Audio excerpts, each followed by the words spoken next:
So ayan mga kadrama-rama, alam ko pong inaabangan nyo po no, yung next na mangyayari po dito sa Abot Kamay na Pangarap dahil sobrang nakaka-tense na nga po no, tsaka nakaka-excite na nga din po talaga yung pinapakita ni Director every episode dito sa Abot Kamay na Pangarap mga kadrama dahil alam naman po talaga natin mga kadrama kung ano yung totoong nangyayari ngayon dito sa Abot Kamay na Pangarap.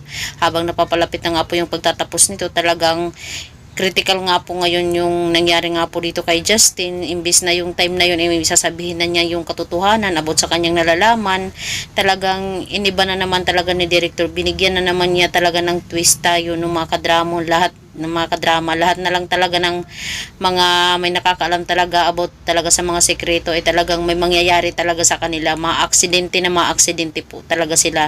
Yung iba naman is hindi na may balik yung memory, so hindi na masabi yung katotohanan. Diba? So ngayon mga kadrama, alam naman po natin na itong si RJ lang yung nakita natin kahapon dito sa Abot Kamay na Pangarap na nakarecover talaga. Itong si Justin ay 50-50 po talaga yung kanyang kalagayan. So ngayon mga kadrama, imbis na itong si Giselle, ilang araw pa lang sila noon na naging okay dalawa, naghingian sila ng pagpapatawad sa isa't isa.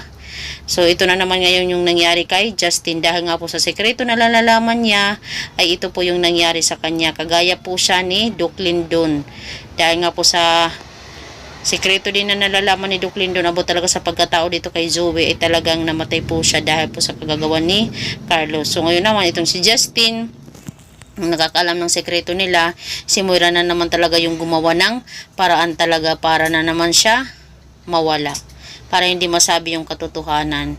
Marami pa naman tayo mga kadrama na nag-aabang dito sa Abot Kamay na Pangarap na matatapos na po talaga ito no, dahil nga po sa malapit na nga po no, dahil revelasyon na nga po yung pinapakita talaga ni Director. Pero sa kasamaang palad, itong si Giselle ngayon ay posibleng magluksa po talaga siya sa pagkawala ni Justin no mga kadrama, dahil baka pareho kagaya ni Duke Lindon, wala na, iba naman, kasi iba na naman yung makakaalam ng sekreto nila no, yung mga ganun ba.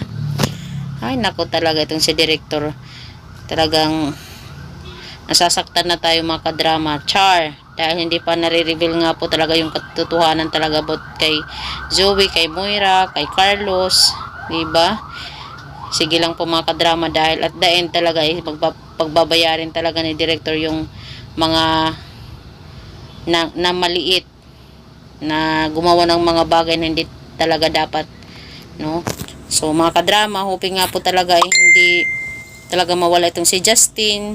Kung mabuhay man siya, baka mawala na naman yung memory, parang wala pa rin, diba? Imbis na siya na sana yung susi talaga para masabi na yung katotohanan dito kina Annalyn, kina Giselle, kina RG, wala. Tingnan na lang po talaga natin mga kadrama.